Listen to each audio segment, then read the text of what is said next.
자, 빠르게 시작하겠습니다. 19세기 중반까지 아이작 뉴턴이 완성한 고전 역학은 우리 주변의 현상들부터 행성의 운동과 같은 지구 규모의 현상들까지 관측할 수 있는 거의 모든 일들의 원인과 결과를 매우 정확하게 설명하고 예측할 수 있었습니다. 하지만 19세기 후반, 원자보다 작은 입자들의 등장과 아인슈타인의 상대성 이론으로 인해 완벽해 보이던 기존의 고전 역학에도 모순이 있다는 것이 드러났고, 과학자들은 기존의 뉴턴 역학으로는 아주 빠르거나 아주 작은 것들에 대해 정확한 대답을 얻을 수 없다는 것을 깨달았습니다. 그래서 그 해답으로 나온 것이 바로 우리가 눈으로 볼 수 있는 거시적 세계가 아닌 아주 작은 미시 세계의 현상들을 연구하는 학문, 바로 양자 역학입니다. 1900년 막스 플랑크는 흑체 복사를 연구하던 중 빛의 에너지가 불연속적인 값을 가지는 에너지 덩어리로 이루어져 있어야 한다는 것을 발견했고, 이 에너지 덩어리를 양자라고 불렀습니다. 하지만 이 발견은 에너지는 연속적인 값을 가져야 한다는 고전 역학에 위배되는 것이었으므로 물리학자들은 에너지의 양자화라는 개념을 쉽게 받아들이지 못했습니다. 이후 1905년 아인슈타인은 빛이 입자로 구성되어 있다는 가설을 세워 금속 물질이 높은 에너지를 가진 전자기파를 흡수했을 때 전자를 내보내는 현상인 광전 효과를 설명해냈습니다. 그 뒤에는 닐스 보어가 양자화를 이용해 고전 역학으로는 설명할 수 없었던 수소의 불연속 스펙트럼을 설명했고, 슈레딩거는 파동 방정식, 하이젠베르크는 행렬을 이용하여 양자 역학의 이론을 정립해 나갔습니다. 재미있는 점은 양자 역학을 처음으로 제시했다고도 할 수 있는 플랑크는 생을 마감할 때까지 양자 역학을 부정했고, 아인슈타인은 양자 역학이 맞는 이론이라고 인정은 했지만 확률로 표현되는 양자 역학은 불완전한 이론이라고 생각했습니다. 여기서 나온 말이 그 유명한 신은 주사위를 던지지 않는다 라는 말입니다.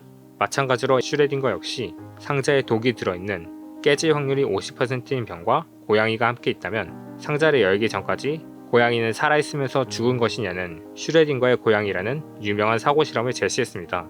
처음에 이 실험은 양자역학을 비웃기 위해 만들어진 것이었지만 현재는 양자역학을 훌륭하게 묘사한 대표적인 사고 실험이 되었습니다. 슈레딩거 역시 플랑크와 마찬가지로 생을 마감할 때까지 양자역학을 부정했습니다. 시간이 흐르고 양자역학이 미시세계의 시스템에 관하여 거의 완벽한 해답을 가지고 있다는 것이 알려졌지만, 여전히 양자역학은 우리가 실제 세계에서는 이해하기 힘든 특성들을 가지고 있었기 때문에 과학자들은 여러 방법으로 양자역학을 해석하고자 했습니다.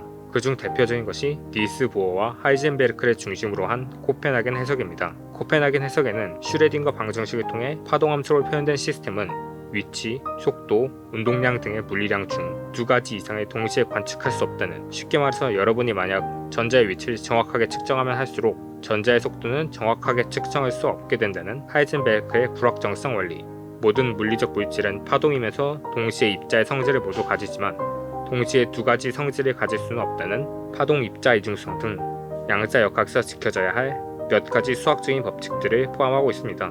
슈레딩거의 고양이에 코펜하겐 해석을 적용하면 우리가 관측하기 전까지 고양이가 살아있는지 죽어있는지 알 수 없기 때문에 상자 속의 고양이를 살아있으면서 동시에 죽어있는 존재라고 생각합니다. 코펜하겐 해석이 아닌 또 다른 양자 역학 해석인 다세계 해석에서는 고양이가 죽어있는 동시에 살아있는 상태로 중첩되어 있는 것이 아닌 고양이가 살아있는 세계와 죽은 세계 모두 존재하며 이러한 일이 일어나는 매 순간 우주가 갈라진다는 다중우주적 관점을 가지고 있습니다. 이처럼 일반적으로는 이해하기도 어려운 현상들로 가득한 양자 역학은 과연 실생활에서는 전혀 쓰이지 않는 그저 과학자들만의 관심거리일까요? 전혀 그렇지 않습니다. 전자를 활용하는 CPU와 같은 각종 전자기기, 레이저, 디스플레이 등 이미 우리가 사용하는 기기들에도 양자 역학이 쓰이고 있고, 양자 역학이 미시 세계에서만 적용되는 것이 아니라 거시 세계에서도 통하는 법칙이기 때문에 실생활에서는 고전 역학과 같은 결과를 얻을 수 있습니다. 리처드 파인만이 양자 역학을 완벽하게 이해한 사람은 아무도 없다고 자신 있게 말할 수 있다 라는 말을 남겼던 것처럼, 아직 양자 역학은 어렵고 이해하기 힘든 학문이지만 양자 역학은 이미 우리 생각보다 가까이 있습니다. 다음에도 유익하고 재밌는 이야기로 돌아오겠습니다. 그럼 안녕.